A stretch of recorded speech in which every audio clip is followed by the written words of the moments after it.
Ja, jeg sidder her og læser på John og Lars' responsum, og prøver sådan ligesom at tykke mig igennem, hvad jeg skal hæfte mig ved.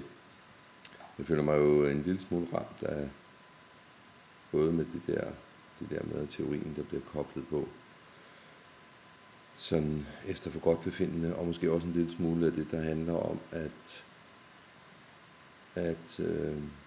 være så frygtelig god til at anerkende det, man selv har gang i. Sådan er det jo. Vi går på en uddannelse, hvor vi dyrker os selv helt vildt. Men i virkeligheden kommer jeg til at tænke på, om det måske var en idé at lade åbningsreplikken være sådan en lille video, som den, jeg laver her. Men det var bare en tanke, jeg kom på. Så den vil jeg lige prøve at arbejde lidt videre med.